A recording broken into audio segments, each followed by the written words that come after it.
আসসালামু আলাইকুম বন্ধু, এটা দেখছেন চুন আর এটা দেখছেন জিঙ্ক। আর জিঙ্কের সঙ্গে রয়েছে সাফ। সাফের মধ্যে আছে ম্যানকোজেব এবং কার্বিনডাজিম। বন্ধু, আজকে আমি দেখাবো চিকু গাছের ফলন কিভাবে দুগুণ তিনগুণ এবং বড় বড় চিকু করা বা সবেদাকে আমরা বড় কিভাবে করতে পারি, এবং ছোট ছোট যে সবেদা গাছগুলোর মধ্যে অনেক সবেদা ধরে রয়েছে, তার মধ্যে সবেদা ঝরে পড়ছে, সবেদা গুটি ধরে গিয়ে মানে ফ্রুট সেটিং হয়ে যাওয়ার পরও সবেদা নষ্ট হয়ে যাচ্ছে। এর কারণটা এবং এর সলিউশন আজকে আমি আপনাদের সামনে ব্যাখ্যা করব। দেখুন বন্ধু, আমার এই সবেদা গাছটার বয়স 5 বছর। এটা আমার 100 লিটার ড্রামের মধ্যে রয়েছে এবং অজস্র গুটি এবং অজস্র ফুল। এবং কিছুদিন আগে আমি কিছু সবেদা হারভেস্ট করে নিয়েছিলাম, প্রায় গোটা 30 সবেদা আমি হারভেস্ট করে নিয়েছিলাম। এবং এগুলো কিছু বড় আছে, কিছু ছোট ছোট ধরেছে গুটি, এবং কিছু বেশ মাঝারি ধরনের গুটি রয়েছে। বন্ধু দেখুন, এই যে সাইজের সবেদা, এই যে দেখছেন তিনটে একই ব্রাঞ্চে তিনটে সবেদা, এই সবেদাগুলো ঝরে যেতে পারে। ফুড সেটিং হয়ে গেছে, 15 গ্রাম করে এক একটা, 10 গ্রাম করে এক একটা সবেদা ধরে গেছে ফ্রুটস, কিন্তু সেটাও ঝরে যেতে পারে।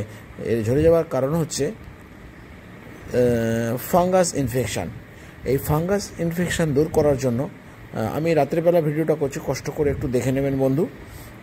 এই ফাঙ্গাস ইনফেকশান দূর করার জন্য অবশ্যই আপনাকে কপার ঘটিত কিছু ওষুধ কিংবা ম্যানকোজেব এবং কার্বিনডাজিম সাপ বলে একটা ওষুধ পাওয়া যায় বাজারে। এই ওষুধটা 1 লিটার জলে 2 গ্রাম দিয়ে স্প্রে করে দেন 10 দিন ছাড়া ছাড়া।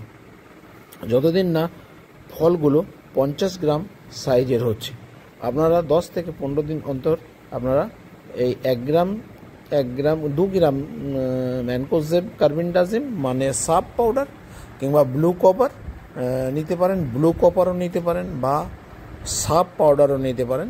এটা নিয়ে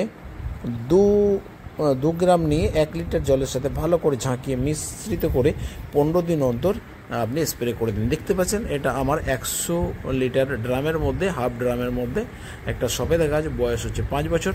এই সবেদা গাছটায় অনেক সবেদা ধরে রয়েছে এবং অজস্র ফুল এসেছে। এবং ফুলগুলোকে আমার হাতের মধ্যে থাকার কারণে আমি এগুলোকে পলিনেশনও করে দিয়েছি। পলিনেশন কিছুই নয় বন্ধু, হাতে করে ফুলটাকে টিপে ধরা, একবার আলতো হাতের চাপে টিপে দেওয়া, তাহলেই আপনার পলিনেশন হয়ে যাবে। কিন্তু খেয়াল রাখতে হবে ফুলের মাথাটা যেন নিচের দিকে থাকে, বা ফুলটাকে একটু নিচের দিকে করে একটু চাপ দিয়ে দেবেন, তাহলে এই পরাগগুলো ফুলের উপরের অংশে থাকে, সেগুলো গর্ভদণ্ডে এসে পতিত হয়ে যাবে। বন্ধু দেখুন, কত সুন্দর সুন্দর অজস্র ছোট ছোট এবং মাঝারি এবং বড় বিভিন্ন ধরনের ফল আমার সবেদা গাছগুলোতে ধরে রয়েছে। এর কারণ হচ্ছে কি, আমি ম্যানকোজেব এবং কার্বিনডাজিম নামে বাজারে যে সাপ রয়েছে সেই সাপটা স্প্রে করি এবং সবজির খোসা গোড়ায় দিয়ে দিই। সবজির খোসা, যেহেতু এটা 100 লিটার ড্রাম এবং শিকড়ের গোড়ায় এই সবজি পচার যে ওয়েস্টেজ জলটা, লিকুইডটা পৌঁছতে 1 সপ্তাহ 10 দিন লেগে যায়। অতএব এই 1 সপ্তাহ 10 দিনের পর এটা কিন্তু ফার্মেন্টেশন হয়ে গাছের শিকড়ে চলে যায়। তাই বন্ধু, আমি সরাসরি সবজির খোসা গাছের ওপরে দিয়ে দিই, কারণ এখানে আমার অনেক মাটি রয়েছে। একদম মাটি বলতে এখানে কাঠের গুঁড়ো আছে, কাউডাং আছে এবং বালি আছে।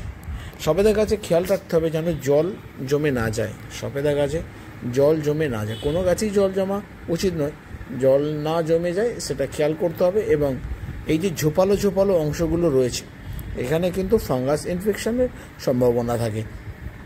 আর এই অংশটা, এই দেখুন, এই ছোটো ছোটো গুটি যে ধরেছে, এই গুটিগুলো কিন্তু ঝরে যেতে পারে যদি আপনি ফাঙ্গিসাইড ইউজ না করেন।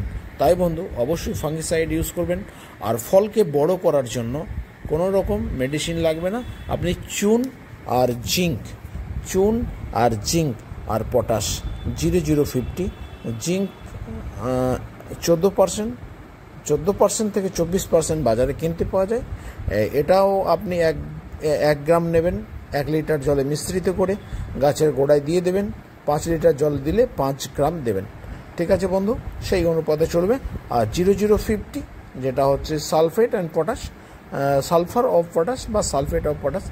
এটাও আপনি 1 গ্রাম নেবেন, 1 লিটার জলে মিশ্রিত করবেন, এবং যদি 10 লিটার জল দেন তাহলে 10 গ্রাম দিয়ে দেবেন। 10 লিটার জলে 10 গ্রাম দিয়ে দেবেন, দিয়ে গাছের গোড়ায় দিয়ে দেবেন, টবে দিয়ে দেবেন। এগুলো বন্ধু লিচ হয়ে যায়, তো জল বেশি দেবেন না, জল কম দিয়ে রাখবেন যেন লিচিংটা কম হয়। আর অবশ্যই আপনাকে স্প্রে করতে হবে অ্যান্টিফাঙ্গাস। আপনি হেক্সাকোনাজলও করতে পারেন, আপনি একতারা করতে পারেন, আপনি ব্লু কপার করতে পারেন, আপনি কার্বেন্ডিজম করতে পারেন, আপনি ডায়াথেম M45 করতে পারেন, আপনি ব্লু কপার করতে পারেন, ইন্ডোফিল করতে পারেন। যে কোনো আপনি অ্যান্টিফাঙ্গাস স্প্রে করুন। আর গাছের গোড়ায় চুন কতটা দেবেন? আমি 100 লিটার ড্রামে 100 গ্রাম চুন দিয়েছি, 1 কেজিতে 1 গ্রাম। ঠিক আছে বন্ধু, এটা আমি বছরে 2 বার দেবো, 6 মাস অন্তর। তবে 100 গ্রাম চুনকে আমি 20 লিটার জলে মিশ্রিত করে 10 লিটার জল আজকে দেবো, আবার 1 সপ্তাহ পরে 10 লিটার জল দেবো। কারণ হচ্ছে কি, যদি আমি সবজির খোসা দিয়ে থাকি অ্যাসিডিক রিঅ্যাকশান হয়ে থাকবে, তো তাহলে আমি 1 খেপি 20 লিটার জল দিয়ে আমি পুরো ড্রামটাকে ভিজিয়ে দেবো চুন জল দিয়ে, তাহলেই আমার কাজ শেষ। এবং ক্যালসিয়ামই কিন্তু চুনের মধ্যে প্রচুর থাকে, এই ক্যালসিয়াম কিন্তু আপনার ফলকে বৃদ্ধি করতে সাহায্য করে। ঠিক আছে বন্ধু, ক্যালসিয়াম ব্যবহার করে দেখুন, জিঙ্ক ব্যবহার করে দেখুন, আর বোরন ব্যবহার করে দেখুন। বোরন ফুল আসার জন্য সাহায্য করে এবং ফলকে সুন্দর এবং সুস্বাদু এবং ঝকঝকে চকচকে করে, এবং পটাশিয়ামও ফুল এবং গাছকে মজবুত করে, ইমিউনিটি পাওয়ার বৃদ্ধি করে। আর গাছকে রকেট গতিতে বৃদ্ধি করার জন্য আপনি কোনো সময় নাইট্রোজেন ইউজ করবেন না। খোদা হাফেজ।